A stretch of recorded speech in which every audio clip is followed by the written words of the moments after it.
Grabe na talaga ang pagiging sinungaling mo, Roxy. Sana mamagayang dila mo at umigsi para naman matigil na yung pagiging sinungaling mo. Yang ginagawa mo, nakakasira ka ng imahe ng ibang tao. Ngayon sinusumpa mo na ako? Oo, isinusumpa kita na sa bawat pagsisinungaling mo, mamamagayang dila mo. Baka sakaling kapag ganun ang nangyari sa'yo, wala nang ibang tao ang mahihirapan dahil lang sa pagsisinungaling mo. Huwag mo isabuhay ang ganyang kasalanan dahil wala yung maitutulong sa'yo.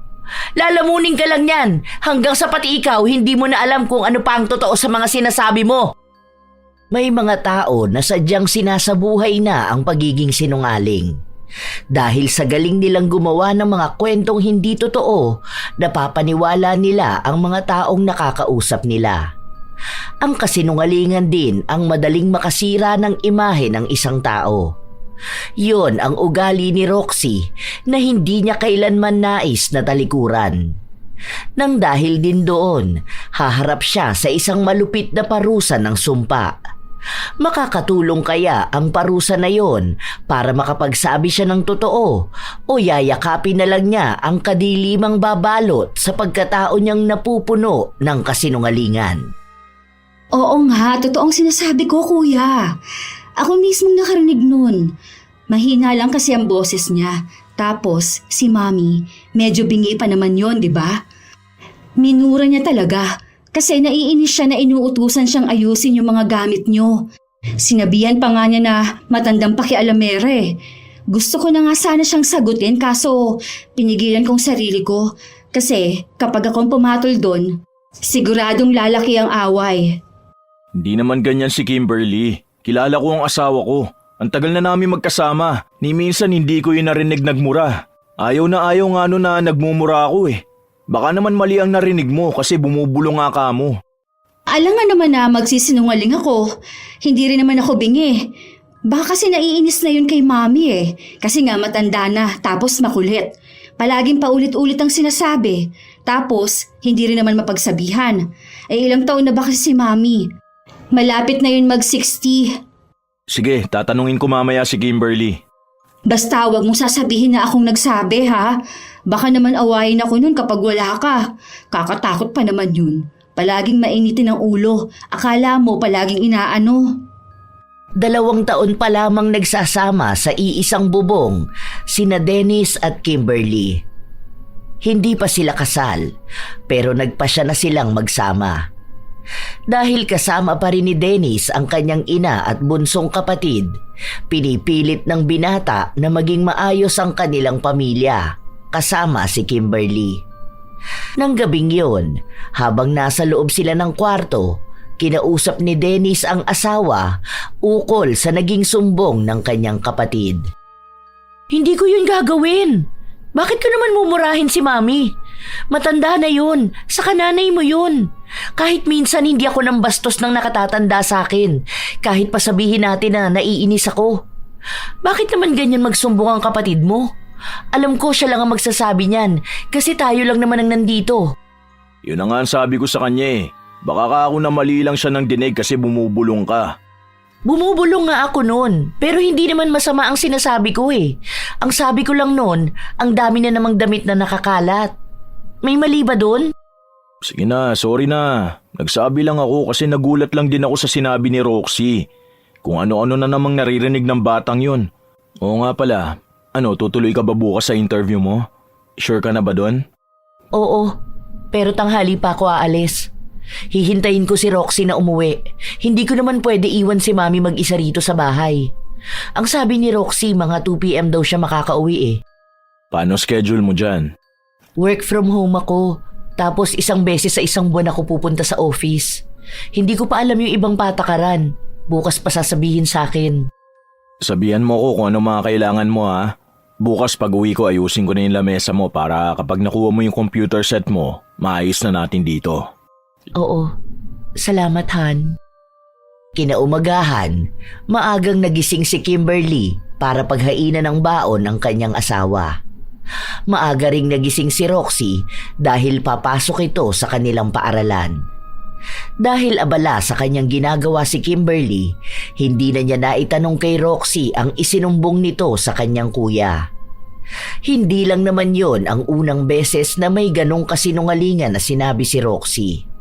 Pero palagi na lang yung pinapalampas ni Kimberly dahil ayaw niya rin namang magkaroon ng alitan sa kanila. Lalo pat sa iisang bahay lang sila nakatira. Sa paglipas ng mga araw, nanatiling tahimik si Kimberly at nakatuon lang palagi ang kanyang atensyon sa kanyang trabaho. Isang araw, napansin nito na wala na silang grocery, kaya kailangan na niyang lumabas para bumili. Roxy, lalabas muna ako ha. Dito ka na lang muna sa bahay. Mag-grocery lang ako saglit. Sige, te. Oo nga pala. Pupunta rito yung kapatid ni Mama, si Tio Willie. Nasa bayan na raw siya ngayon eh. Baka pagdating mo, nandito na yon. Ganun ba? O sige, bibili na lang din pala ako ng merienda sa palengke. Huwag na, te, kasi hindi yun mahilig sa mga ganon. Gusto nun, lutong bahay lang. Ikaw ba? Gusto mo ng merienda? Para isasabay na lang kita. Hindi na, te. Salamat na lang. Bili ka na lang ng iyo. Tulog din naman si Mami eh. Pagising niyan, gusto nun kanin. Ingat sa labas, te, ha? Saglit lang din na nakakaalis si Kimberly nang dumating ang tinutukoy na tiyuhin ni Roxy. Galing yon sa probinsya. Matagal na rin nilang hindi nakikita ang tiyuhin kaya masaya si Roxy nang malaman na bibisita ito sa kanila. Yun kasi ang pinakamabait na tiyuhin nila at ang kakampi ni Roxy sa lahat ng bagay. Bali po pala matutuloy talaga tayo sa outing. Buti na lang malapit na matapos ang klase namin. Sumakto pa talaga sa bakasyon. Yun ang nga rin ang sabi ko. Kasi yung mga pinsan mo next week wala na rin silang klase. Babiyahin na rin sila papunta rito. Nauna lang talaga ako kasi nga susunduin ko sa airport si ate. Nga pala, nasa ng kuya mo at ang mami nyo? Si Mami tulog po, tapos si Kuya Dennis nasa trabaho. Mamaya pa yung gabi uuwi. Bali ang kasama namin ditong madalas, si Ate Kimberly. Naka-work from home po kasi yun eh. Ayun ba ang ka-live-in ng kuya mo? Yung nakikita ko sa mga pictures nyo? Opo, siya nga. Wala pa naman silang anak ni Kuya pero 2 years na sila rito sa bahay. Medyo mahirap nga pakisamahan eh. Mabuti na lang po, medyo marunong pa rin akong gumalang. Bakit naman? Ang kwento sa akin ni Dennis, mabait naman yun ah. Sus, malamang sasabihin ni Kuya yun. Sino ba naman sisiraan ng babaeng kinakasama niya? Sana nga, makakilala pa si Kuya ng ibang babae eh. Kasi sa totoo lang, kawawa kaming pamilya kung yun na ang makakatuluyan niya. Huwag na rin muna sila magpakasal kasi kakaiba talaga ang ugali nun. Sa totoo lang po ha, hindi naman po sa sinisiraan ko siya. Alam niyo naman ako, magaling akong magbasa ng ugali ng mga tao. Hindi naman ba madamot? Mahirap magkaroon ng asawang madamot. Ay, Diyos ko po, yan po mismo ang ugali niya. Nuknukan ng damot yun. Minsan kapag nagluluto dito sa bahay, tinatago nun ng ulam kasi natatakot siya na maubusan. Minsan nga, umuwi ako rito sa bahay galing sa school. Wala akong naaabutan na ulam talaga. Kapag nagtanong po ako, nagagalit pa yon kasi meron naman daw pong itlog. Tapos pagkakain na siya, may nakabukod palang ulam. Gusto ko sana magsumbong kay Kuya kaso po natatakot ako eh. Kasi asawa niya yon. Malamang yun ang paniniwalaan niya. Ay, hindi pwede sa akin ang ganyang ugali. Kung asawa yan ng anak ko, baka naghiwalay na sila matagal na. Mabuti nga po nandito kayo eh. Sa una po mabait yun. Lalo ganyan may bisita. Naku, magpapakitang gilas po yun. Akala mo talaga mabait siya. Pero kapag kami-kami lang po dito sa bahay, labas ang tunay na ugali nun. Habang nag-uusap sila, biglang dumating si Kimberly na may bit-bit na pinamili niya. Bumati pa ito sa kanilang bisita bago siya nagtungo sa loob ng kusina. Bago magluto ng pagkain, nagmerienda muna siya pero ilang sandali pa ay pumasok sa loob si Roxy para kumuha ng tubig. Pinatanong pa ni Kimberly kung ano bang merienda ang gusto nila pero sinabi lang ng dalaga na malapit na rin naman ang hapunan. Yun na lang ang hihintayin nila. Tingnan mo po siya sa loob ng kusina. Kumakain siya mag-isa doon. Hindi man lang tayo inalok kung gusto ba natin. O kaya, kayo po, Kasi bisita po kayo eh. Nagsolo talaga dun sa loob. Pagpasok ko nga po kanina akala mo aagawan, ang bilis kumain. Hayaan mo na lang muna siya. Kapag nagtagal ako rito, sisitahin ko rin ang mga maling ginagawa ng babaeng yon. Yung iba ko namang hipag, hindi ganyan. Yung asawa ni Kuya John, mabait naman yun. Palagi pa nga akong binibigyan ng pera. Yan, naku, madamot po talaga. Masama ang ugali. Ilang araw pa ang lumipas nang mapansin ni Kimberly na palaging nagbubulungan ng dalawa, lalo na kapag dadaan siya. Dahil hindi na rin niya kinakayang kimkimin ang nararamdaman niya, sinadya niyang kausapin ang hipag nang maiwan itong mag-isa. Be, may nagawa ba akong mali? Feeling ko kasi nakabantay kayo ni Tio Willie sa mga kinikilos ko eh.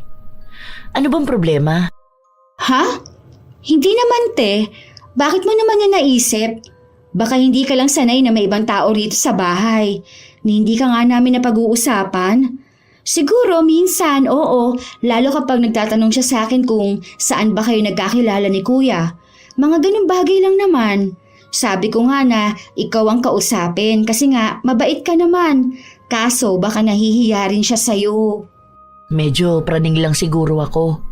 Para kasing feeling ko palaging binabantayan ng ginagawa ko. Hindi kasi ako sanay ng ganun. Kaya nagtanong na rin ako sa'yo. Wala yan, te. Huwag mo na lang masyadong isipin kasi hindi rin naman makakatulong sa'yo yan. Baka stress ka rin kasi sa work mo eh. Teka, malapit na ang outing ha. Ano, makakasama ka ba? Oo, be. Nakapagpaalam na rin ako sa boss ko. Ilang araw lang din naman tayo eh. Medyo kabado pa nga ako kasi ngayon ko lang makikita yung mga kamag-anak nyo. Huwag kang kabahan, mababait ang mga yun. Makikilala mo yung mga pinsan na kinukwento ko sa'yo. Yung mga maloko namin pinsan na kasama namin noon sa probinsya. Nako, feel ko, makakasundo mo rin ang mga yun. Habang nag-uusap ang dalawa, biglang dumating sina Dennis at Willie. Nagtatawanan sila at mukhang masaya ang naging usapan nila. Natigilan lang sila matapos nilang makita na seryoso ang usapan ng dalawang kababaihan. Oh, bakit? May problema ba? Wala kuya, nag-uusap lang kami tungkol sa outing. Paano? Kinakabahan tong si Ate Kimberly. Kinakabahan saan? Makilala ang mga kamag-anak natin. Nahihiya po kasi ako kasi first time ko yung ganito. First boyfriend ko po kasi si Dennis, tapos ngayon lang ako makakasama sa ganitong outing nyo. Andun po ba halos lahat ng kamag-anak nyo? Introvert kasi tong si Kimberly, Tio. Kahit naman sa mga friends ko, ganyan siya. Dapat masanay ka nate. Kasi sa mga susunod, palagi mo ring makikita ang mga yun. Minsan kasi biglaan ang family reunion. Ganon. Oo nga, yun na nga ang ginagawa ko. Konting adjustment lang talaga. Oo nga pala, magluluto pa ako.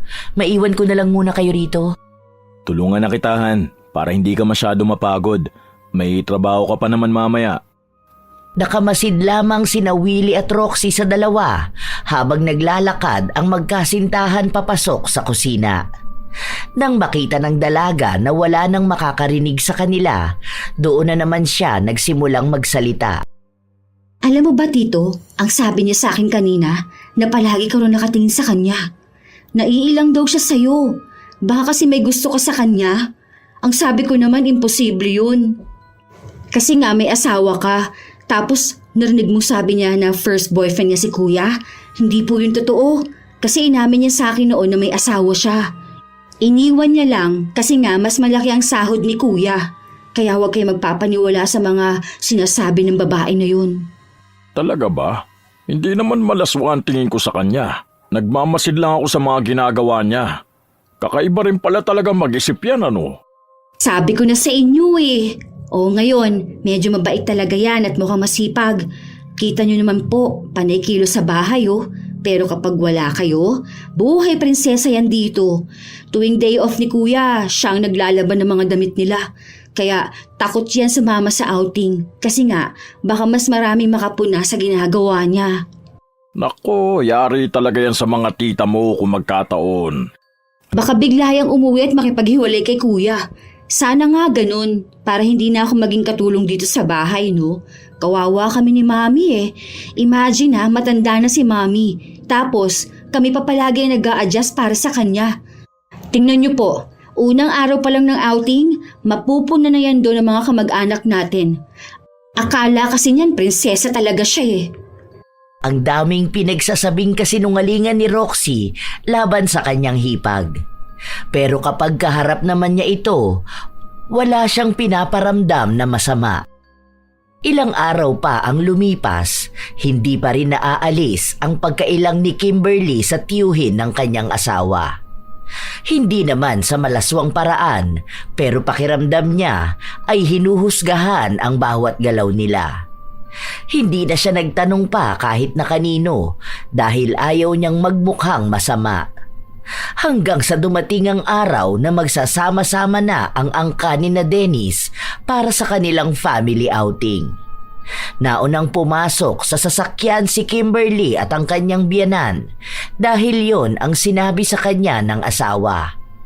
Sila na lang daw ang magdadala ng mga gamit nila papasok sa sasakyan. Roxy, sunod mo sa akin yung malaking bag na kulay blue. Nandyan ang gamit ng ate mo. Bilisan mo lang para makatapos na kaagad tayo. Hirap na hirap si Roxy na buhatin ang malaking bag, kaya nakita siya ng tiyuhin niya at ito na ang nagbuhat. Si Ate Kimberly kasi yung dapat na magbubuhat niyan eh. Ako ang inutusan niya dahil mabigat daw. Kaya andun na siya sa loob ng sasakyan kasama si Mami. Kaya naman niya yan eh. Hindi man lang naawa sa maliit kong katawan. Dapat hindi yan pinapayagan ni Dennis. Hindi maganda ang ginagawa ng kinakasama niya. Nako, magagalit lang yun sa akin. Kapag pinagsabihan mo si Ate Kimberly, ako ang aawayin yan. Kasi sasabihin nun na inuutusan niya lang naman akong magbuhat. Hayaan na lang po natin. Tara na po. Dapat masaya lang tayo. Kasi nga outing na. Makikita ko na rin ang mga pinsan ko. Pagdating nila sa resort, nandoon na rin ang iba nilang mga kaanak. May hiyang nararamdaman si Kimberly, lalo na at isa-isa na silang ipinakilala sa kanya. Ang iba roon, kilala na niya sa mukha at sa pangalan dahil minsan ay napag-uusapan nila yon ng kanyang asawa. Mainit naman ang naging pagtanggap sa kanya ng mga ito. Pero hindi pa rin siya masyadong makakilos dahil ayaw niyang makagawa ng mali. Han, ano bang ginagawa mo dyan? Sumama ka doon kina tita Kanina ka pa nila hinahanap. Huwag ka na dyan, mausok, mag-iihaw kami. Nahihiya ako, Han. Baka kasi hindi nila ako magustuhan eh. Hindi ka naman kailangan gustuhin ng mga yan. Ang mahalaga, mahal kita at mahal ka ng pamilya ko. Saka sa bait mong yan, aawahin ka pa ba nila? Sige na, o kaya sama ka dun kay Roxy para makilala mo pa ang mga pinsa namin. Sinubukan ni Kimberly na makihalubilo sa iba kahit na nahihirapan siya. Ginagawa niya ito para mas mapalapit sa pamilya ni Dennis. Mukhang maayos naman sa kanya makitungo ang mga yon. Maraming tinatanong tungkol sa buhay niya at kung paano sila nagkakilala ni Dennis. Hanggang sa nakapalagayan na nga niya ng loob ang mga yon. Nagkukwento na rin sila ng tungkol sa kanilang buhay at mga kwento ng angkan nila na hindi niya pa alam. Natutuwa si Kimberly dahil para na nga silang isang pamilya. Ang mga matatanda naman ay nagpapayo sa kanya para mas tumatag pa ang kanilang pagsasama ni Dennis. Ilang sandali pa, biglang lumapit sa kanya si Roxy para magpatulong sa kanya. Hindi kasi namin maayos. Parang may lumalabas kapag nag-click na kami ng site. Ano kaya yun? Baka may mali sa internet or doon mismo sa site na pinupuntahan? Ay, ewan ko kasi dyan kay Carmine. May online class pa pala. Bakasyon na nga ng lahat. Ayan, Teo. Tingnan mo. Diba? Yung server yan. O baka expired na yung link na binigay. Nasaan ba si Carmina? Hingi ka mo siya ng bagong link dun sa mga nasa online class na. Nasa CR pa siya eh. Sige, yun na lang ang sabihin ko sa kanya mamaya. Basta huwag kayong magkiklik ng kung ano-ano dyan lalo na kung nakalink yung bank niya sa account niya dito sa laptop. Kasi baka biglang mag-subscribe siya ng hindi sinasadya. Pagdating nung Carmina, sabihin mo mismong link ang ipasa sa kanya para makapasok siya sa online class nila. Okay, te, salamat. Balik ka na doon. Naistorbo pa ata kita sa pakikipag-usap kina tita eh. Tawagin na lang ulit kita kapag ayaw pa rin gumana ha. Umalis na rin kaagad si Kimberly para makihalubilo sa iba pa nilang kasama. Hindi pa rin dumarating si Carmina pero kung ano-ano pa rin ang pinipindot ni Roxy sa laptop. Hanggang sa hindi niya sinasadyang may mapindot na dahilan para may mabawas na pera sa bank account ni Carmina. Dahil doon, agad na napapunta ang kanyang pinsan sa loob ng kwarto at nagreklamo. Ipinakita nito ang malaking halaga ng subscription sa isa ring hindi kilalang site. Sa takot ni Roxy na siya ang sisihin, agad niyang itinuro si Kimberly. Tinawag ni Roxy ang ama ni Carmina na si Willie at ang hipag niyang si Kimberly para makapag-usap sila. Ako? Wala naman akong ibang pinindot dyan ni hindi ko nga yan hinawakan. Tinuro ko lang sa'yo Roxy kung anong dapat gawin, di ba? Tapos umalis na ako. Alam mong hindi ako nagpipindot ng kung ano-ano dyan. Ay, alam nga naman na akong nagpipindot dyan, te. Wala nga akong alam sa ganyan. Kaya nga po ikaw ang hiningan ko ng tulong. Kasi alam ko na ikaw ang magaling sa mga ganito. Ito rin kasi ang trabaho mo, di ba? Nakita kaya kita, may mga pinagpipindot ka at may pinuntahan kang site. Tapos copy-paste. Ganun. Hindi ko naman maintindihan kung para saan yun. Akala ko naman para makapasok na kaagad sa online class si Carmina. Kaso may nawawala na palang pera sa bank account niya. Hindi totoo yan, Roxy. Andito ka. Nakita mo na hindi ko hinawakan ng laptop. Wala akong pinindot at mas lalong wala akong pinuntahang ibang site. Ang dami ko pa nga sinabi sa'yo na huwag gagawin eh. Sinabi ko pa na sa mismong kaklase niya na nasa loob na ng online class ang magbigay sa kanya ng link. Anong pinagsasasabi mong copy-paste? Teka, huwag mo naman akong pagmukhain na sinungaling dito, te. Porke ba na dalawa lang tao rito kanina, ako nang sisisihin mo? Nagsasabi lang ako ng totoo. Yun ang nakita kong ginawa mo eh. Kaya yun ang sinabi ko. Masama na pala magsabi ng katotohanan. Ano ba naman yan, Roxy? Alam mo naman sa sarili mo kung sino sa atin na nagsasabi ng totoo. Tumigil ka na, Kimberly. Ano, ang pamangkin ko pa pala ngayon ang nagsisinungaling? Kilala ko yan simula pa nung bata yan. Kaya alam ko nagsasabi siya ng totoo. Baka mamaya scammer ka eh. At dinadaan mo sa link-link na yan ang pangunguha mo ng pera. Hindi po ako scammer. Totoo po ang sinasabi ko. Tumutulong lang naman ako eh. Hindi naman ako ang lumapit sa kanya. Siya ang tumawag sa akin, tapos ang sabi niya nasa CR si Carmina. Kung alam ko lang na may mangyayaring ganito, sana hinintay ko na lang si Carmina na dumating para sa kanya ko tinuro. Di na mababawi itong perang nawala. Kaya talagang unang kita ko pa lang sa'yo, hindi na ako nagtitiwala eh. Ewan ko na lang kung may mawawala kaming gamit dito. For sure, ikaw ang kukuha nun. Hindi po ako ganyang klase ng tao. Tama na po, Tio Willie. Baka po isumbong ako niyan kay Kuya. Ako pa po ang pagalitan. Kaya ayokong nagsasabi ng totoo eh. Palagi na lang ako minamasama.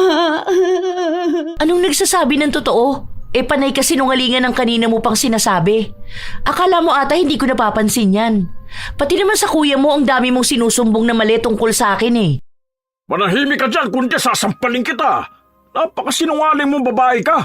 Hindi ko alam kung bakit ikaw ang pinili ni Dennis. Halata naman masama ang ugali mo. Bastos ka pa. Hindi po ako bastos. Pinagtatanggol ko lang ang sarili ko dahil pinagtutulungan niyo ako rito. Sa halip po na alamin niyo at timbangin kung sino ang nagsasabi ng totoo, kumakampi na kaagad kayo. Tingnan mo, te. Ako talaga ang tinuturo mong sinungaling. Sa mata ng Diyos, alam niya kung sino sa atin na nagsasabi ng totoo. Tigilan mo nga yung pagiging ipokrita mo, Roxy.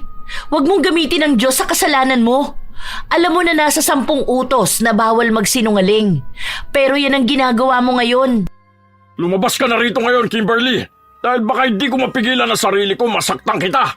Labas! Hindi na nagdalawang isip pa si Kimberly. Lumabas siya ng kwarto, bit-bit ang sama ng loob. Gusto niyang umiyak pero hindi niya magawa. Wala man lang siyang naging laban sa kasinungalingan na ginawa ni Roxy. Sa huli, kahit siya naman ang nagsasabi ng totoo, siya pa rin ang naging masama. Nagkulong lang si Kimberly sa loob ng kanilang kwarto at doon siya umiyak. Ayaw niyang may ibang makakita sa kanya dahil alam niya na sa mga oras na ito, alam na ng ibang kamag-anak ng asawa niya ang nangyari. At baka may iba pang kasinungalingan na sasabihin si Roxy. Ilang oras lang din, pumasok sa loob ng kwarto si Dennis. Han, ayos ka lang ba? Hindi ka lumalabas dyan. Tara na, kakain na tayo. Masama ba ang pakiramdam mo? Teka, umiyak ka ba? Hindi ako nagugutom. Gusto ko nang matulog. Anong nararamdaman mo? May masakit ba sa'yo, ha? Gusto ko nang umuwi bukas. Ako lang ang uuwi. Dito na lang muna kayo. Ayoko naman makasira ako ng masaya niyong family outing. Ano ngang nangyari? Bakit ayaw mo sabihin sa akin? Paano? Si Roxy at yung tiyo niyo, pinagtutulungan ako. Nagsasabi naman kasi ako ng totoo, pero pinipilit na ako ang nagsisinungaling. Hindi ko alam kung anong mali kong nagawa. Bakit parang galit sa akin pati yung tiyuhin mo? Wala naman akong maalalang may nagawa akong masama sa kanya. Hindi rin naman ako nakapagsalita ng masama. Ang sama lang talaga ng loob ko. Kaya ayoko na muna lumabas kasi pati ako nahihiya. Mamaya pati iba yung mga kamag-anak, maging pangit na rin ang tingin sa akin. Nakikisama naman ako ng maayos eh. Daling ko na lang dito ang pagkain natin. Sabay na lang tayong kumain dito. Kung uuwi ka bukas, uuwi na rin ako. Hindi pwedeng ikaw lang ang maiiwan sa bahay mag-isa. Hindi ako papayag na babiyahe ka mag-isa. Kakausapin ko yan mamaya sina Tio Willie at si Roxy para malaman ko kung ano ba talaga nangyari. Wag na. Baka isipin nila na ako ang dahilan kaya ka lumalayo sa pamilya mo. Hayaan mo na. Kaya ko naman magbiyahe mag-isa. Hindi pwede yung ganun. Magkakampi tayo sa lahat ng bagay. Hindi rin ako papayag na ganyan ang nararamdaman mo. Sandali lang, kukuha na ako ng pagkain. Huwag ka na muna matutulog, ha? Humalik muna sa noo ni Kimberly si Dennis bago ito lumabas. Habang naghahain naman ng pagkain ng binata, nilapitan siya ng kanyang tiyuhin at nagtanong kung bakit niya yon binabalot. Pinaliwanag ni Dennis na sa loob sila ng kwarto kakain ni Kimberly dahil hindi yon makalabas sa sama ng loob. Narinig yon ni Roxy, kaya lumapit siya sa kanyang kuya. Mamaya pa sana kakausapin ni Dennis ang dalawa, pero dahil naroon na sila, yun na rin ang nakita niyang pagkakataon. Bakit naman ganun kayo kay Kimberly? Gusto na tuloy umuwi ng tao. Kaya ako nga dinala rito para makapagpahinga rin eh. Alam mo naman Roxy na kapag nasa bahay lang yun palagi nag-aalaga kay Mami. Ang hirap ding alagaan ni Mami dahil makulit at parang isip bata na. Tapos kapag hapon may trabaho siya hanggang madaling araw na yon. Tapos maagang gigising para maghain ng pagkain ko. Pagkain natin. Ito na nga lang din ang pahinga ng tao eh. Tapos gaganon ninyo pa rito. Yan ang hirap, Dennis eh. Hindi naman yata sinabi sa inyong kinakasama mo kung ano ba talaga nangyari. Kami nga ang mas nahirapan eh. Lalo na si Carmina na nawala ng pera sa bangko. Mali na bang pagsabihan yan? Ang sensitive niya ah. Kahit na siya naman ang may mali. Kaya pala matapang yan magsasagot sa akin eh. Alam niya nakakampihan mo siya. Oo nga, kuya. Nagsasabi naman kasi ako ng totoo eh. Tapos akong tinuturo niyang masama. Ganyan naman talaga si Ate Kimberly. Pero hindi mo napapansin kasi lagi kang busy sa trabaho mo. Maging si Mami nga eh, natatakot na sa kanya. Paano? Palagi niya sinisigawan. Alam na nga niya na may diferensya na sa pag-iisip yung matanda eh. Hindi niya pahabaan ang pasensya niya. Oh, wag mo sabihin na kapatid mo naman ngayon na nagsisinungaling ha. Ayan, siya naman ang madalas na naiiwan sa bahay kasama ang asawa mo. Ah, hindi ko pa pala pwedeng sabihin na asawa mo dahil hindi pa kayo kasal. Kung ako sa'yo, pag-isipan mo maigi kung gusto mo ba talagang tumagal sa babae na sinungaling. Dahil baka kapag nagtagal, masisira ang pamilya nyo dahil sa ganong ugali. Hindi naman yan pakikinggan ni kuya. Dahil mahal na mahal niya si Ate Kimberly. Kahit na mali na ang ginagawa nun, okay lang sa kanya. Tumigil na nga kayo. Di naman totoo yung mga sinasabi nyo eh. Mas kilala ko ang asawa ko. Hindi siya ganyang klase ng tao. Ikaw Roxy ayusin mo yung mga pagsusumbong mo. Kahit nasa bahay tayo kung ano-anong sinasabi mo sa akin. Tapos malalaman ko na ikaw pala ang may mali. Pasalamat ka na outing natin to. Ayokong makasira na eksena. Hindi na naghintay pa ng sagot si Dennis mula sa dalawa. Nagtungo na siya sa kwarto kung saan naroon si Kimberly. Kinabukasan, maagang nagising si Dennis para ayusin ang mga gamit nila dahil kung aalis si Kimberly, sasama siya rito. Han, wag mo na yan gawin. Sasabay na lang ako umuwi sa'yo. Hindi na lang muna ako aalis. Bukas uuwi naman na rin ang lahat eh. Ayoko makasira pa ng moment nyo rito. Isa pa naisip ko na wala namang magbabago kung uuwi ako. Iisang bahay pa rin naman ang uuwian natin. Saka baka walang mag-alaga kay Mami. Alam mo naman na sa kulit nun, hindi rin yun kayang alagaan ng iba mong kapatid. Sigurado ka ba, Han? Sabihan mo kapag may mga sasabihin pa sila laban sa'yo Huwag mo silang aawayin dahil ayoko na sumamari ng tingin nila sa'yo. Hayaan mo na, masasanay din siguro ako. Sumama lang talaga ang loob ko kagabi. Pero ngayon, okay na ako. Aawain ko sila kapag ikaw nang pinag-iinitan nila. Di ba may pangako ako sa'yo na kahit na anong mangyari magkakampi tayo? Naniniwala naman ako sa mga sinasabi mo. Alam ko na hindi ka nagsisinungaling. Lumakas ulit ang loob ni Kimberly matapos niyang marinig yon. Alam niya na ang kalaban lang naman niya ay si Roxy at ang mga kasinungalingan nitong madaling paniwalaan. Iniintindi na lamang ni Kimberly dahil nga bata pa naman daw yon at magbabago pa ang pananaw sa buhay kapag tumanda na. Maayos ang naging araw nila. Para bang walang nagbago. Ganon pa rin siyang makitungo kay Roxy at ang dalaga naman ay wala ring pagbabago. Hindi na lang nila inungkat ulit ang nangyari. Nasa cottage lamang si Kimberly habang ang karamihan sa kanila ay nagtatampisaw na sa dagat, katulad ng ginagawa ni Roxy. Nakapalibot sa kanya ang mga pinsan at ibang tiyahin. Kinukwento niya ang tungkol kay Kimberly at sa lahat ng kamalian na ginagawa nito. Lahat puro kasinungalingan. Hindi lang yun halata kasi maamong mukha niya. Pero di ba nga, ang sabi nila, ang mga maaamong mukha talaga ang mga demonyo? Ayun, ganun siya. Sa kamalikot ang kamay niya, mag-iingat kayo. Madalas niya na pinakikialaman yung mga hindi naman talaga sa kanya. Naalala ko noon, may bigay sa akin si Tito. Buong set ng jewelries. Tapos, nawala yung hikaw. Ayun pala, kinuha niya. Alam mo paano ko nalaman? Nakita ko sa picture niya na in-upload sa Instagram. Nainis ako Tinanong ko siya. Tapos, ang sabi niya sa akin na hiniram niya lang daw kasi lalabas siya. Di ba? Pwede naman magpaalam Kasi ako, kilala niyo ako. Hindi ako madamot. Pahihiramin ko naman siya Pero yung kukunin niya, tapos hindi magsasabi, parte na rin yun ng pagiging magnanakaw. Tama ba ako? Sa galing niyang magsalita, sumang-ayon sa kanya ang mga kausap niya. May mga nagbigay rin ng komento.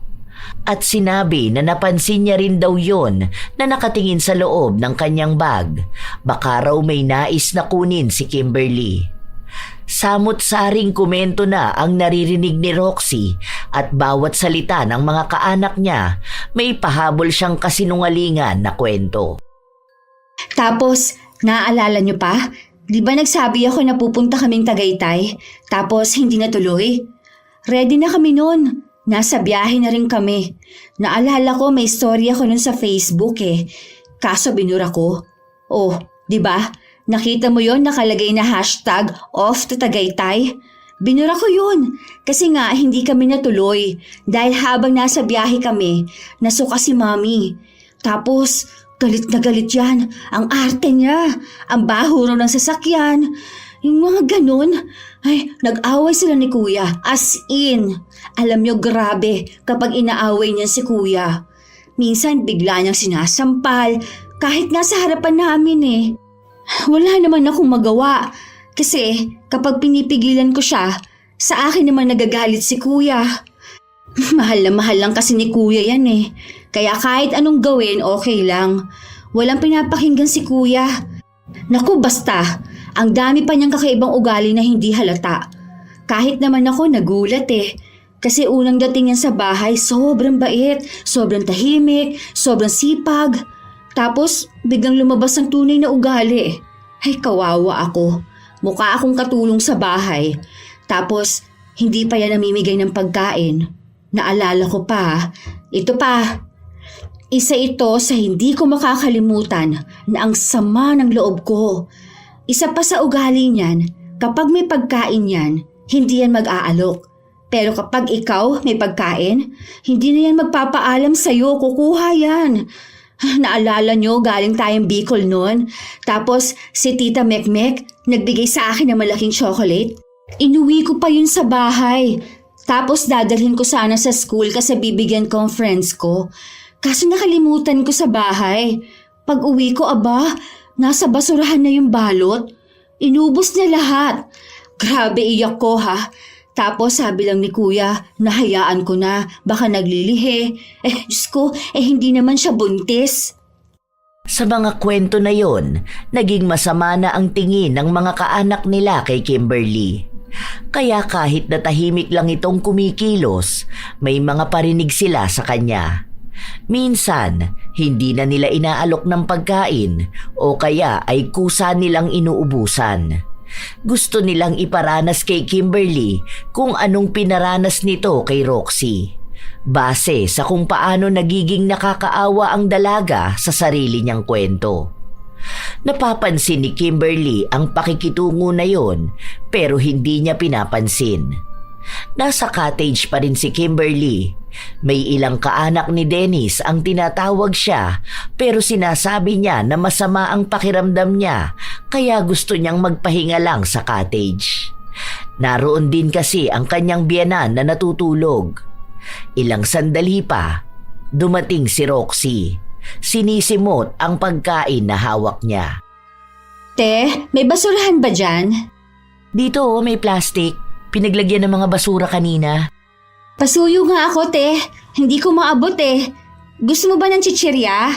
Meron doon sa kabilang cottage, kuha kita. Hindi ako mahilig dyan. Bawal sa akin yan ngayon.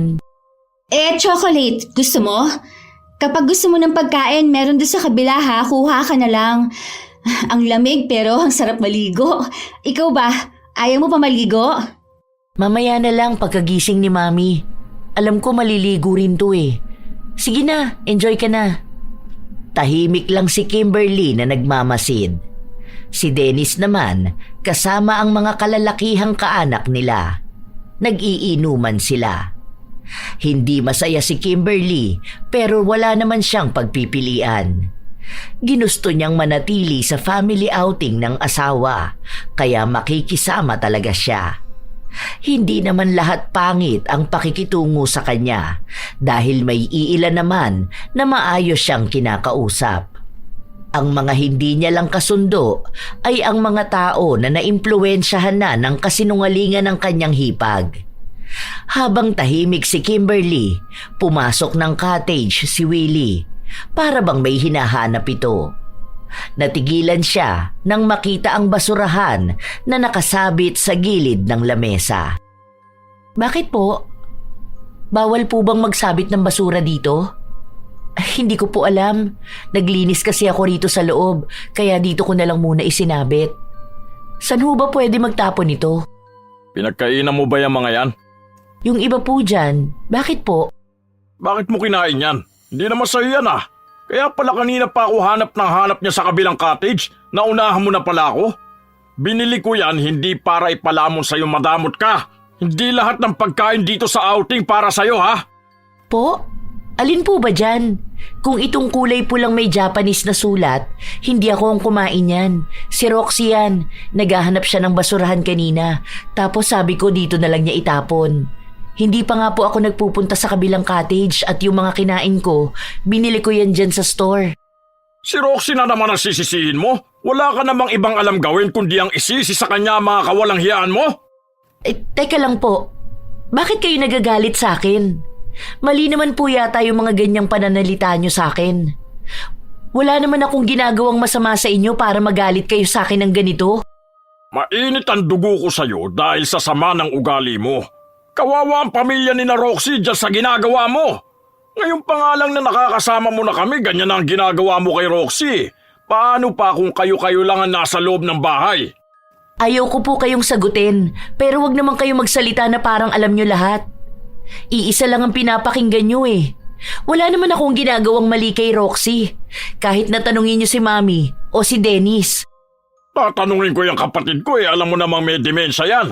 Malamang kahit na maltratuhin mo yan, hindi niyan maaalala. Si Dennis, yung asawa-asawahan mo, ikaw kakampihan yan dahil hindi ka naman niya nakakasama buong araw dahil nasa trabaho siya. Huwag mo siraan ang siraan si Roxy.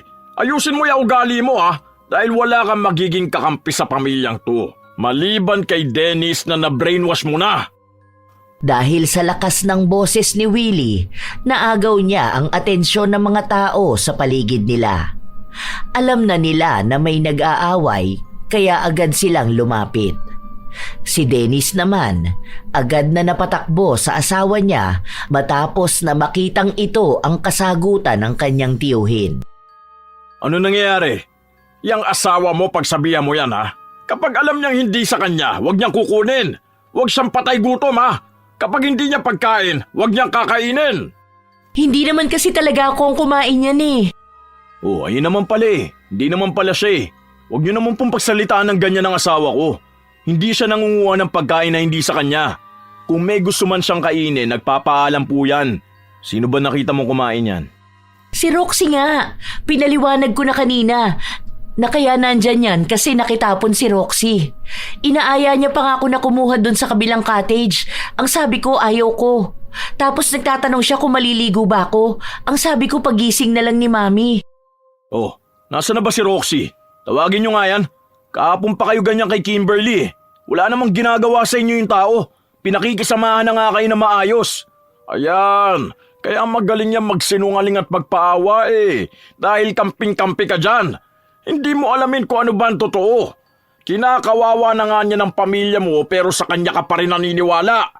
Babae lang yan, Dennis. Mas makakakilala ka pa ng maraming ganyan.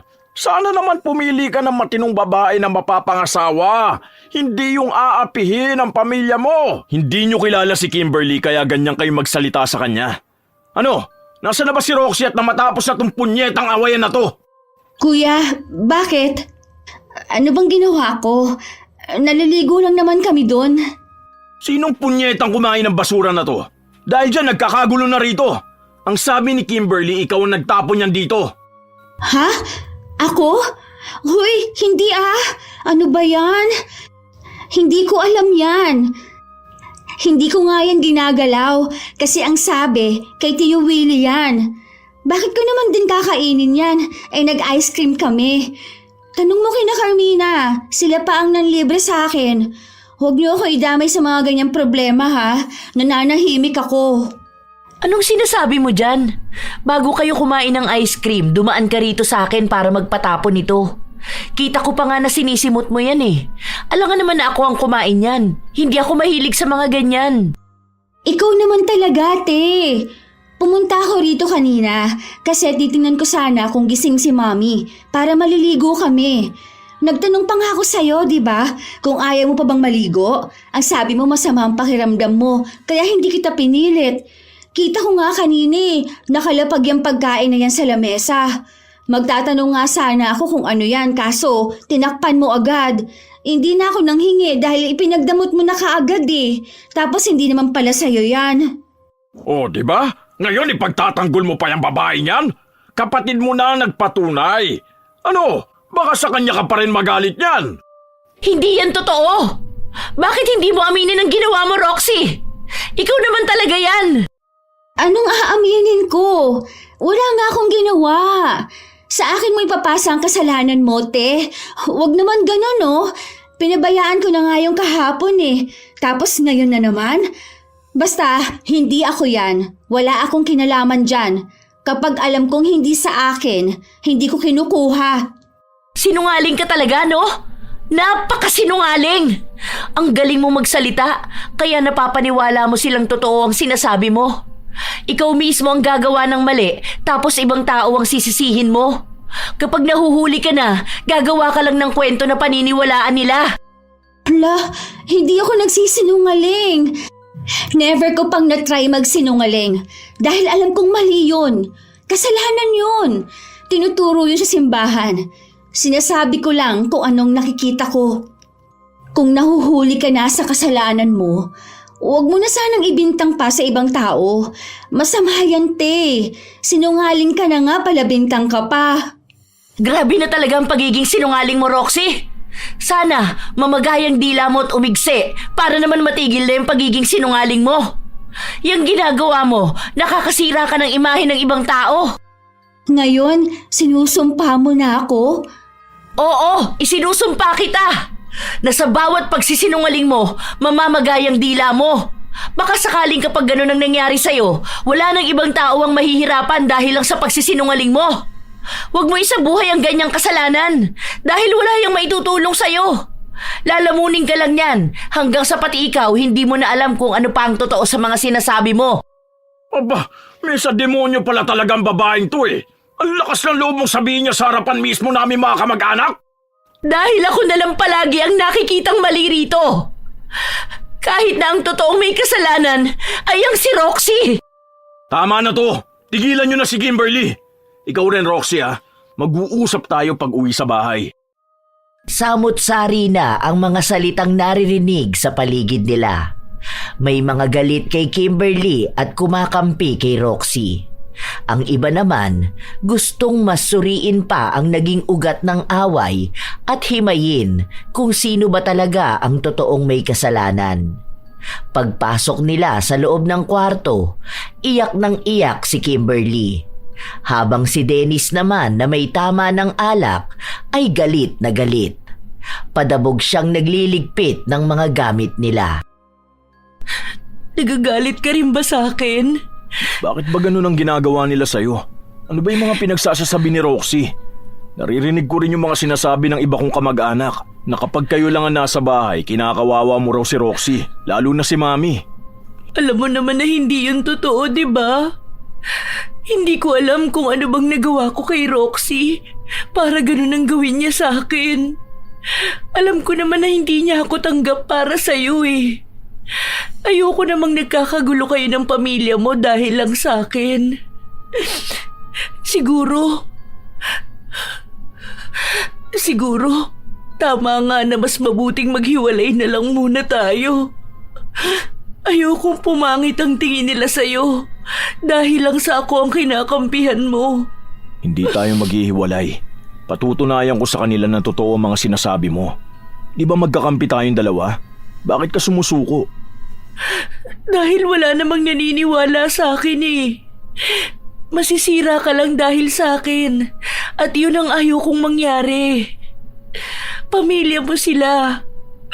Hindi pwedeng galit din sila sa'yo nang dahil lang sa akin.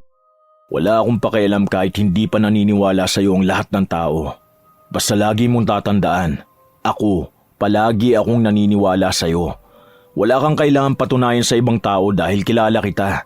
Alam ko na totoo ang mga sinasabi mo. Hindi na natigil sa pag-iyak si Kimberly habang patuloy naman siyang pinapatahan ng asawa niya. Kinabukasan pa ng umaga sila uuwi, kaya mas pinili na lang ni Kimberly na manatili sa loob ng kwarto at doon sinamahan siya ni Dennis. Ang asawa na lang din ang lumabas para kumuha ng pagkain. Habang nagsasandok si Dennis, nakatingin lang sa kanya ang mga kamag-anak nila. Wala siyang pinapansin na kahit na sino sa kanila. Bago siya pumasok pabalik sa kanilang kwarto, ibinili na muna niya ang kanyang ina sa asawa ng panganay nilang kapatid. Pero patuloy na nagwawala ang kanilang ina. Wala ni isa sa kanila ang kayang pakalmahin ito. Tuwing papakainin ay itinataob lang ang pagkain. Tanging si Kimberly lang talaga ang may tiyaga na alagaan ito tuwing ganon ang ginagawa. Dinala na lang din ni Dennis ang ina sa kanilang kwarto para sabay-sabay na lang silang kumain doon. Habang si Roxy naman, nakaupo kasama ang mga kaanak niyang kasabay na nilalait si Kimberly.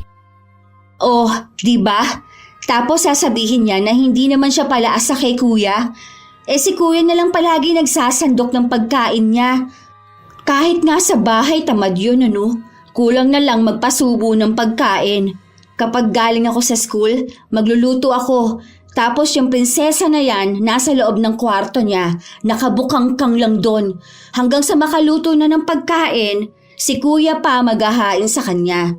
Partida ha, pagod si kuya sa trabaho. Tapos panay pa utos na kumuha ng tubig kahit nasa harapan lang niya. Habang nagdadadaldal si Roxy, ginagatungan naman yon ng iba nilang kamag-anak. May mga kinukumpara pa silang ibang asawa na hindi naman daw ganon kapabigat kay Kimberly. Ikinukumpara ang asawa ng iba kung paanong masunurin at mabait at malayong malayo sa pag-uugali ng asawa ni Dennis.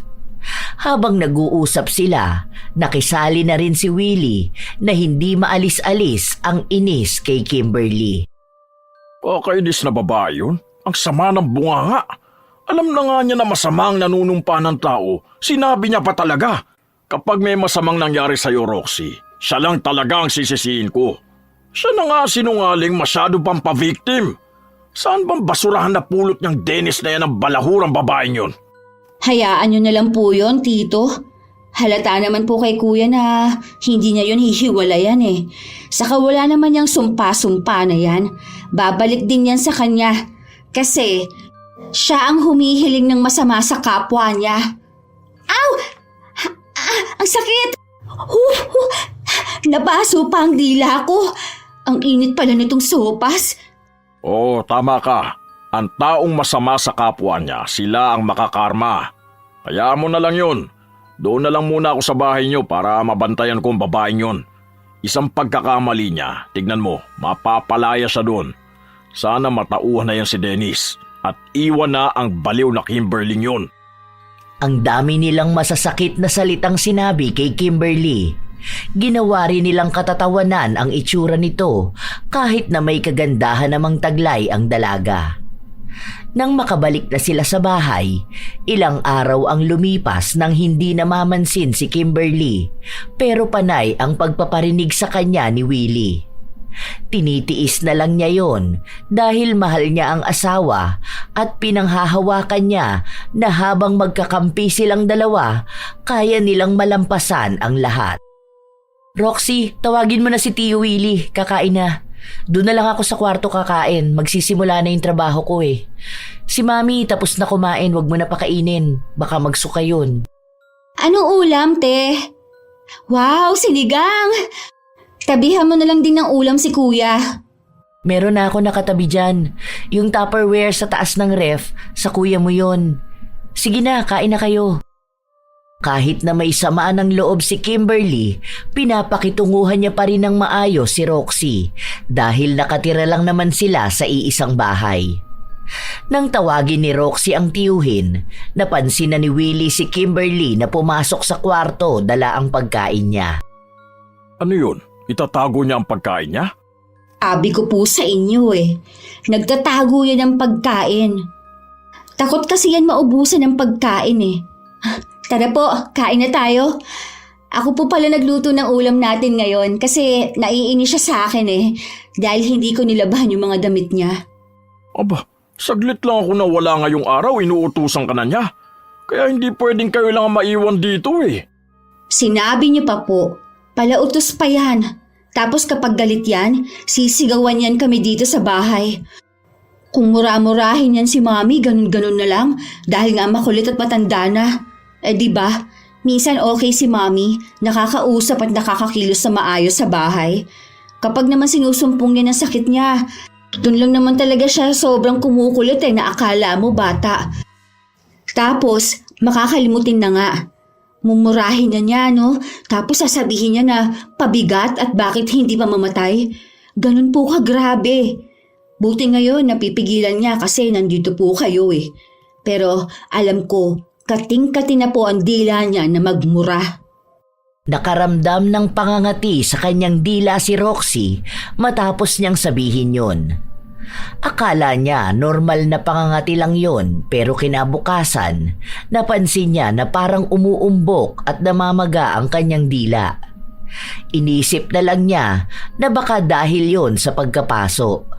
Noong nakaraang araw pa kasi masakit ang dila niya matapos itong mapaso ng sopas noong nasa outing sila. Pero 1 linggo na ang nakalipas, walang nagbabago.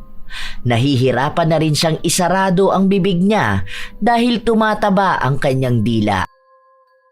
Ano kayang pwedeng gamot dito sa dila ko? Ang hirap pa magsalita. Mas maganda siguro kung huwag ka na magsinungaling. Wala rin naman sigurong mawawala sa'yo kung magpapakatotoo ka. Hindi naman talaga ako nagsisinungaling. Alam mo, masama kasi talaga yung ginagawa mo.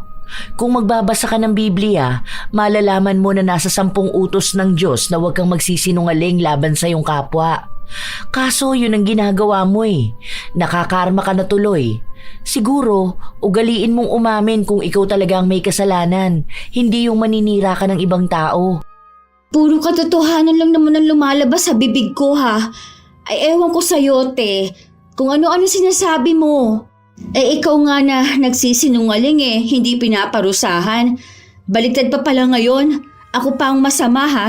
Sa bagay, galit ang mga tao sa nagsasabi ng totoo. Hindi pa rin magawa ni Roxy na tanggapin ang kamali ang nagawa niya. Nagpapatuloy pa rin siyang magsinungaling. Hindi lang laban kay Kimberly, kundi pati na rin sa iba niyang mga kaklase, kakilala at mga kaibigan. Sa sobrang sanay na niyang magsinungaling, alam na ng dila niya ang sasabihin para magtunog na siya ang nagsasabi ng totoo. Pero yon ang naging dahilan para lalong mamaga ang dila niya at napapansin niya na umiigsi ito. Nahihirapan na siyang magsalita dahil mahirap na siyang intindihin. Isang araw, umalis sina Kimberly at Dennis, kaya sila lang ng tiyuhin ang naiwan sa bahay nila para alagaan ang ina. Feeling ko buntis si Ate Kimberly. Naririnig ko kasi sila ni Kuya eh. Na-delay nga raw siya. Baka magpapa-check up sila. Paano kaya kung buntis siya tapos ipaaako niya kay Kuya ang responsibilidad? Bakit naman? Hindi ba kuya mo nakabuntis sa kanya? Feeling ko hindi si Kuya. Kasi dati may nakaka-chat yan siya eh. Tapos kapag wala siya rito, mamaya nakikipagkita yun sa lalaki niya. Kung nabuntis siya nun, paano naman ang kuya ko? Tapos aakalain niya na anak niya yun. Kailan pa yan? Bakit hindi mo sinasabi sa kuya mo? Matagal na yun. Kaso ayaw kong sabihin kay kuya eh. Kasi sasabihin na naman na nagsisinungaling ako. Aray! Ang sakit! Nakagat ko ang dila ko. Aray ko. Ay, nakakainis naman. Bakit ba kasi namamaga to? Dapat sabihin mo. Niloloko na ang kapatid mo, itatagong mo pa. Huwag ka matakot sa babaeng yan. Sige, ako na ang kakausap sa kuya mo. Para nga mapaalis na rito ang babaeng yon. Malandi naman pala. Saka dati, naririnig ko yan, nakikipag-call sa kung sino-sino.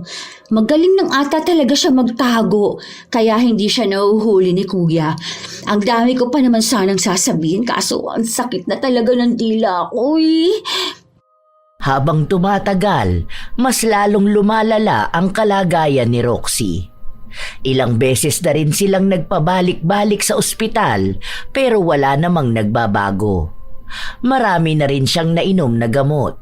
Pero kahit na malaki ang problema niya sa sarili niya, mas malala pa rin ang sakit niya na pagiging sinungaling. Ilang mga maling salita at pagbibintang pa rin ang sinasabi niya tungkol sa kanyang hipag. May mga naniniwala pa rin naman sa kanya dahil tahimik lang si Kimberly at hindi nag-aabala na ipagtanggol ang sarili niya. Isang linggo na ring hindi nakakapasok si Roxy sa paaralan dahil sa sakit niya. Naroon lang siya palagi sa kanilang bahay, kaya dalawa na ang inaalagaan ni Kimberly. Be, kain ka na. Hindi yan mainit. Tapos itong malamig na tubig, sa'yo to. Yung gamot mo nandun sa gilid ng lamesa mo. Yung maliit na drawer. Huwag kang iinom ng gamot kapag malamig na tubig ang gagamitin mo. Bawal daw kasi yung ganun. Dadalhan kita rito ng tubig, yung hindi galing sa ref. Salamat, te. Paglabas ni Kimberly, sa kusina siya dumiretso para naman pakainin ang biyanan. Nasa kusina rin si Willie at hindi siya kumikibo. Pero ramdam ni Kimberly na may nais itong sabihin sa kanya. Ano pong problema? Kung may gusto po kayong malaman, itanong niyo na po agad. Huwag na po tayong magpakiramdaman pa rito. Kinukula mo ba si Roxy? Bakit ko naman po gagawin yun? Para madagdagan ang aalagaan ko rito sa bahay? Buntis po ako. Tingin niyo magagawa ko pang gumawa ng masama sa kapwa ko na pwedeng maapektuhan ng anak ko? Isa pa, hindi po ako ganong kababang tao para kumapit ako sa itim na kapangyarihan. Ipatatawas ko si Roxy bukas dahil baka gumaganti ka sa mga pagsusumbong niya. Buti nga hindi niya sinasabi sa asawa mo ang pagtataksil na ginawa mo eh. Hindi po ako nagtataksil sa asawa ko. Kung gusto nyo, paglabas ng bata, magpa-DNA na kaagad para hindi na kayo mangamba ng ganyan. Kung ang asawa ko nga po, walang pagdududa sa akin eh. Ayoko na po ng stress. Wala po akong dapat na ipaliwanag sa kahit na sino dahil kahit naman po anong sabihin ko, hindi nyo ako paniniwalaan. Alam ko po na ang mga tao, paniniwalaan lang ang gusto nilang paniwalaan. Kaya nga po ang daming mga sinungaling sa mundo eh. Dahil mas madaling mapaniwala ang sino man nang di lang mali-mali ang sinasabi. Paniwalaan niyo po ang gusto niyo, pero wag niyo po akong guluhin dahil po marami rin akong iniisip. Kaya hindi mo pinagtatanggol ang sarili mo dahil alam mo ang totoo. Yun na nga po. Hindi ko nasasayangin pa ang oras ko dahil alam ko ang totoo. Alam ko sa sarili ko ang totoo. At maging si Roxy, alam niya sa sarili niya ang totoo at hindi. Ang pagkakaiba namin, pati sarili niyang kasinungalingan, nagiging katotohanan na rin sa paniniwala niya. Yun po ang ipangaral niyo sa kanya. Hindi po yung kayo mismong nagbibigay ng dahilan para paniwalaan niya rin ang mga maling ginagawa niya. Ayaw na ni Kimberly na humaba pa ang diskusyonan nilang dalawa. Dahil iisa lang din naman ang kalalabasan nun. Siya pa rin naman ang magiging mali. 2 araw ang lumipas, umalis sina Willie at Roxy para magpatawas. Gusto nilang malaman kung may gumagawa ba ng masama sa dalaga. Hinayaan lang yon ni Kimberly dahil alam naman niyang hindi naman siya ang gumagawa ng masama sa hipag. Naroon din ang asawa niya dahil wala itong pasok sa trabaho. Si Dennis muna ang pansamantalang nag-aasikaso sa bahay dahil gusto niyang magpahinga naman ang asawa niya, lalo pat buntis ito. Bakit kaya wala pa si na Tio Willie? Ano na kaya nangyari sa pagpapatawas nila? Hindi ko nga alam eh. Naniniwala ka ba sa mga kulam-kulam na yun? Baka mamaya may lumabas na ganun, tapos ako ang sisihin nila. Lahat pa naman ng maling nangyayari, parang ako ang may kasalanan. Naniniwala naman ako sa mga kulam na ganyan, pero hindi ako naniniwala na gagawa ka ng ganun. Alam mo Han, ikaw lang talaga ang naniniwala sa akin sa bahay na to. Si Mami siguro naniniwala sa akin, kaso madalas hindi niya ako natatandaan eh.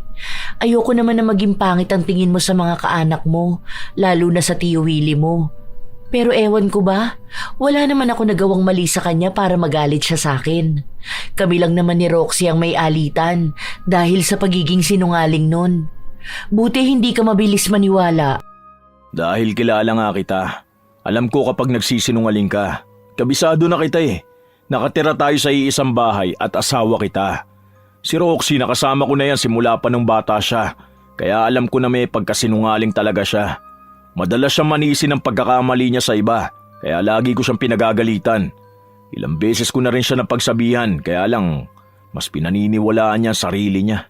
Feeling ko nga, ako ang may dahilan kaya ganun ang nangyayari sa dila niya. Naaalala mo nung sinumpa ko siya? Galit na galit naman kasi ako sa kanya eh. Masama pa naman ang nanunumpa ng kapwa kasi malakas talaga ang kapangyarihan ng salita. Kaya nga minsan iniingatan ko na ang pagbibitaw ng masamang salita kasi magkakatotoo yun. Kaya lang, hindi ko talaga napigilan nung panahon na yun. Paano? Walang nakikinig sa akin. Tapos ang galing niya pang magsinungaling ni hindi man lang siya kinakabahan. Siguro kung yun nga ang dahilan, baka parusa na lang din yun sa kanya. Hayaan mo, siya rin naman ang makaka-realize na mali siya eh. Kapag nalaman niya yon, baka sakali pang gumaling siya. Total, dila rin naman ang gamit niya sa pagsisinungaling, baka yun na rin ang magiging dahilan para tumigil siya. Habang nag-uusap ang mag-asawa, bigla namang dumating ang magtiyuhin. Ganun pa rin ang kalagayan ni Roxy. Hindi pa rin maisarado ng dalaga ang bibig niya dahil sa pamamaga ng kanyang dila. Nakibalita si Dennis sa kung ano ang naging resulta ng pagpapatawas nila dahil gusto niya ring malaman kung may sasabihin na naman silang masama tungkol kay Kimberly. Walang sinabi kung sino ba, pero babae raw ang gumawa nito sa kanya. Galing daw sa masamang dila. Naisip ko bigla yung panunumpa ng babaeng yan eh. Ngayon, kawawa naman na lalo si Roxy. Babalik kami dun sa susunod na Martes para magpagamot. Sana bumalik sa kanyang ginawa niya sa akin to. Hanggang ngayon ba, kuya? Kakampihan mo ang asawa mo? Oo nga, Dennis. Baka kung ano pa magawa niya sa pamilya mo. Ganyan na yan ngayon pa lang ha. Paano pa kaya kapag nagtagal na yan dito? Pasensya na. Hindi ko naman sinasadya na maisumpa si Roxy. Galit na galit lang talaga ako nung araw na yun. Kasi lahat ng sinasabi niya puro na lang kasinungalingan. Hindi ko rin naman alam na magkakatotoo yun eh. Kunwari ka pa dyan na di mo alam. Pero ang totoo niyan, talagang sinadya mo. Kasi ayaw mong magsalita ako ng totoo eh. Huling-huli ka na kasi sa akto. Nagsisinungaling ka pa. Ako pa ngayon ang gusto mong patahimikin. Tama na yan, Roxy. Hindi ka na nga makapagsalita dyan, nagsisinungaling ka pa. Hindi mo pa aminin na ikaw talaga yon. Gusto mo ba na ebidensya? Oh, tignan mo tong picture ni Khalil. Kuwang-kuwa ka sa likod, bit-bit mo yung pagkain na sinasabi ni Tio. Ayan, tignan mo sarili mo. Baka sabihin mo si Kimberly na naman to ha. Ngayon ko lang to nakita, kakasend lang sa akin ni Khalil. Dahil balak niya raw mag-post ng video. Wala ka na may tatago. Oh, ano pang kasinungalingan ang sasabihin mo ha? Aray! Ang sakit ng dila ko! Papasok na ako sa kwarto. Nagmamadali si Roxy na pumasok sa loob ng kwarto niya para lang wag siyang mausisa sa kasalanang ginawa niya. Ilan pang mga kuha at anggulo ang nakuha kay Roxy nung araw na yon. Kitang-kita rin ni Willie na nagsasabi nga ng totoo si Kimberly. Malaki ang pagkadismaya niya sa pamangkin dahil simula pa lang noong una, yun na ang kinampihan niya. Ilang araw pa ang lumipas, ang daming naging sakripisyo ni Kimberly. Kahit nabuntis siya, palagi niya pa ring inaalagaan ang dalawa. May naitutulong naman si Willie pero mas higit pa rin ang nagagawa ni Kimberly. Nakikita yon ng matanda at sinubukan niyang kilalanin si Kimberly nang hindi bumabase sa kwento ni Roxy. At doon niya nalaman na tunay nga ang pagtatanggol ni Dennis. Sadyang natabunan lang ng galit niya ang tunay na katauhan ni Kimberly dahil mas naniwala siya sa ibang katauhan nito na bumase lang sa kasinungalingan ni Roxy. Oh, huwag mo na yan buhatin. Ako na dyan. Alam mo naman na buntis ka eh. Dapat nag-iingat ka rin. Kapag may mga bubuhati na ganito, tawagin mo ko. Kaya ko naman po kasi yan. Saka nakakahiya naman pong mag-utos. Hindi po ako sanay. Gusto ko ako ang gagawa para wala na rin pong masabi sa akin. Oo nga pala, Kimberly. Pasensya ka na sa mga nasabi ko sa'yo noon ha. Ang sama ko pala sa'yo. Masyado kitang hinusgahan base lang sa kwento sa akin. Matanda na ako pero hindi man lang ako naging mautak para mas kilatisin ang isang tao. Ngayon nakikita ko na Iba pala talaga ang ugali mo kaysa sa kwentong naririnig ko. Pasensya ka na ha. Nanggugulo pa ako rito sa pamilya nyo. Dumagdag pa ako sa stress mo. Wala na po yun. Hayaan nyo na po. Hindi ko naman na rin masyadong iniisip yun. Ganun po talaga ang mga tao. Madalas na pinaniniwalaan ng kakilala. Kaya po dapat maging mabait tayo sa ibang tao kasi hindi naman lahat ng kwentong naririnig natin ay totoo. Marami pa ring nagpapakalat ng kasinungalingan. Basta po kilala ko ang sarili ko, kaya po hindi ako nagpapaapekto sa mga taong mali-mali ang pagkakakilala sa akin. Ang swerte nga ni Dennis. Kaya pala mahal na mahal ka niya. Sorry ulit ha.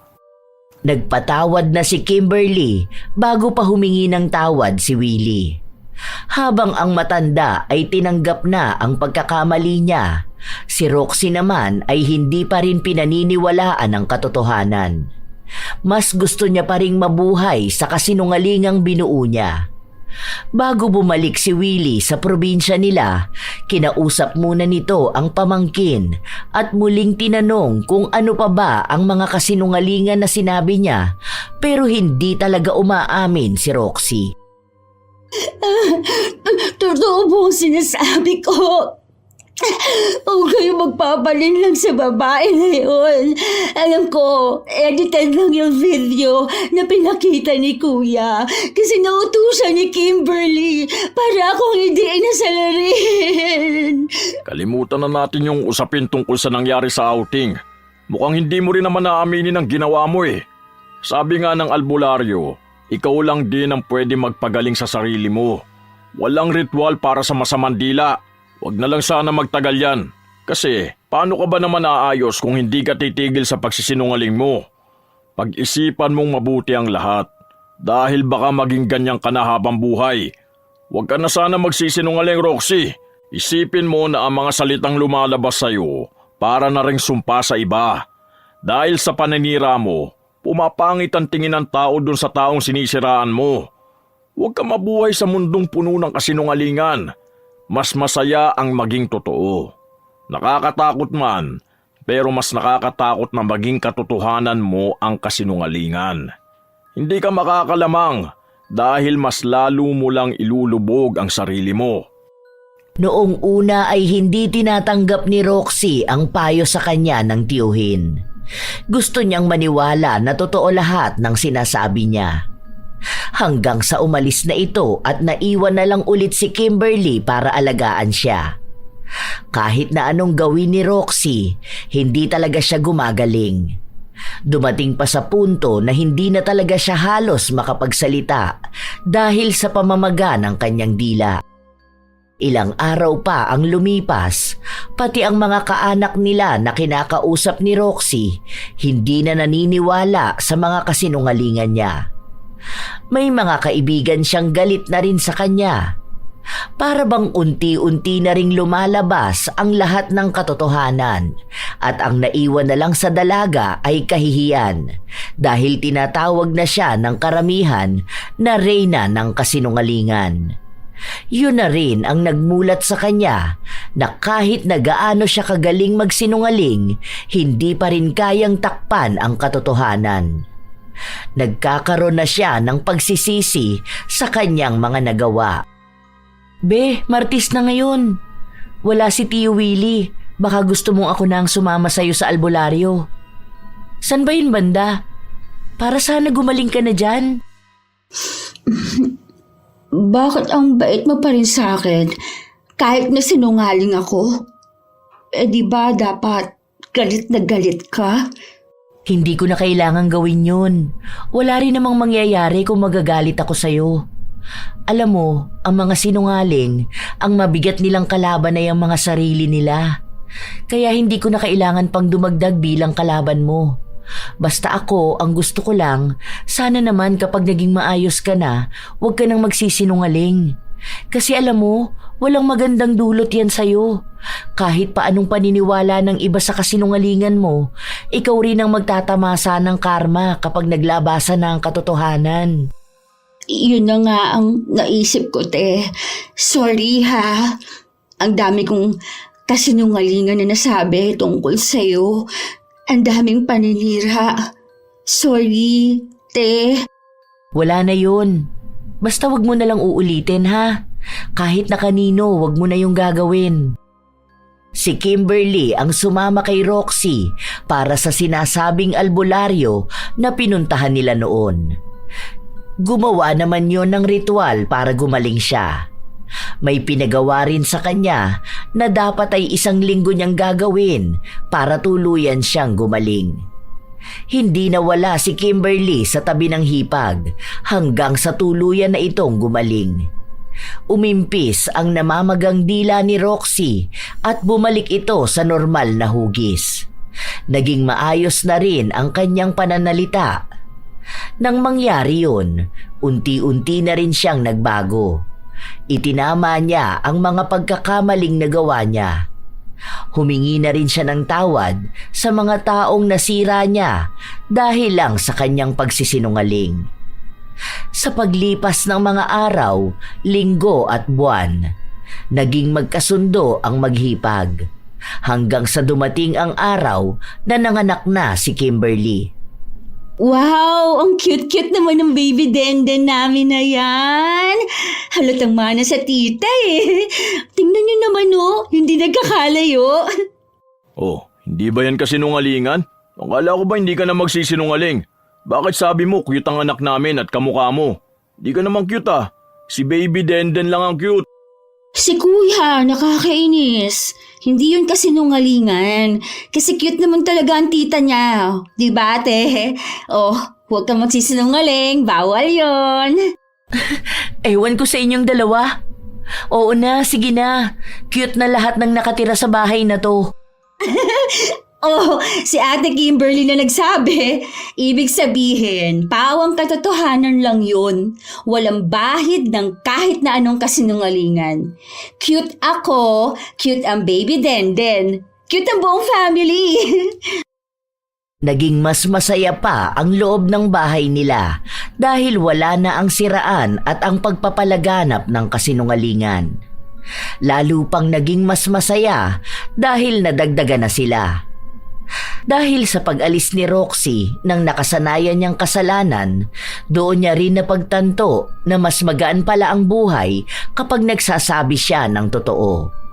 Nalinis niya na rin ang pangalan ni Kimberly sa mga kamag-anak nila. Buo na ang pagtanggap sa loob ng kanilang bahay. Ilang taon lang din ang lumipas, ikinasal na sila Kimberly at Dante. Nakatira pa rin sila sa iisang bubong dahil nais ni Kimberly na alagaan pa rin ang biyenan niya. Habang si Roxy naman ay nagpapatuloy sa pag-aaral. Nang magbago na si Roxy, unti-unti na ring nabawasan ng mga kaibigan niya dahil karamihan sa kanila takot sa katotohanan. Tunay na madaling paniwalaan ang kasinungalingan habang nagiging kalaban naman ang katotohanan. Kahit na gaano man kaganda ang pagkakalahad ng kasinungalingan, bandang huli ay magiging baliwala rin ito kapag katotohanan na ang mas nanaig. Mahirap ding paniwalain ang sariling tunay ang mali dahil lang sa pagsasabuhay ng kasinungalingan. Ito ang tunay na hihila sa iyo patungo sa kadiliman. Katotohanan pa rin ang magbibigay kapayapaan sa pamilya, sa kapwa at lalo na sa sarili. Kaya't yun din ay nasusulat sa banal na aklat at nalalahad sa 10 utos ng Diyos. Dahil ang pagsasabi ng totoo ay ang pagkakaroon ng kalayaan ng kaluluwa. Shout out sa ilan sa masusugid na tagapakinig ng mga istorya ni Lola Telang.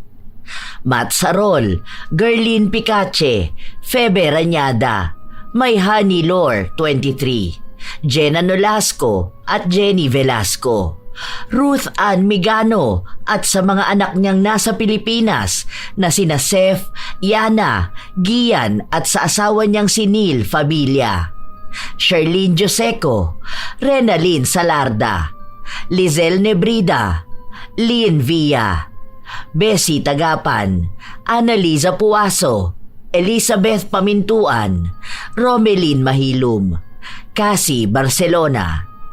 Kumusta kayo, Olivia Pelayo, at sa mga mananahi ng Attic Clothing na sina Kuya Wigler Lepasana, Kuya Mario, Adrian, Gerald, Miko, Ate Veron, Ruth, Aprilyn, Grace at kay Ma'am Susan Tan. Joy, I Love Traveled, Pamela Agasang, Karen Salut, June Soriano at Lani Soriano, Maria Jaisel Ngoho, Rose Ann Rama, Pakmat Ong, Evelyn Abong Carbakil, Gemstone Claro, Sheren Solero Masagka, Glady de los Santos, Team Gaminil Francisco, Maria Cristina. Salamat sa pakikinig nyo, Jolly Estrella Mendoza, Nora Mejia, Vicky Yabut, Edgar Vinas, Nora SSM, Abigail, Emily Gandia, Jocelyn Borromeo, King Roel Lansangan, Cool Yet Fun, Violeta Buhay, Cresilda Sotil, Lucille de Lima, Hayashi J. Megan, Jocelyn Nazareno. Shout out din sa inyo, Hiramini, Jennifer Deginon, Mabuhay Georgia Vlog, Pinky Hepertor at sa mga pinsan niyang sina Gilbert at Sandy, Agripina Balza, Marisa Villanueva, Robert Crimen, El Daps, Esteli Reyes ng Marikina City, Gia Gigi, Elena Echano, Ronald Lamis, Cherry Mukbang ASMR, Telma Salazar, Art Ian Bensorto, Haji Aquino, Juliet Ortega, Elgin TV Vlog, May Villar at sa Team Hiroshima Mihara Japan na sina Jasper Agustin, Isel Villar, John Patrick Bernardo, Mark Cyrus Limbo at Perla Izumi, Angeline Galo, Sydney Crosswind, Fritz Love, Gina Fajardo, Aji Nicole Sugabo, Georgia Kiana Delgado, Ana Lubarlita, Maria Ciego, Laila Antao, Noli Merillo, Verheaven, AJ Chua ng Zambales, Linda Trinidad, Carmela Landayan, Maricon Aran, Daniela Biñas, Patricia Ann Balugo at happy birthday sa kanyang kapatid na si Eugene Balugo. Leonisa Cobo. Binabati ko rin ng maligayang kaarawan sa August 22 si Supladang Pasaway. Shout out kay Jennifer Makasinag. Get well soon, Apo. Ito ang inyong Lola Telang at maraming salamat sa lagi ninyong pakikinig, mga Apo.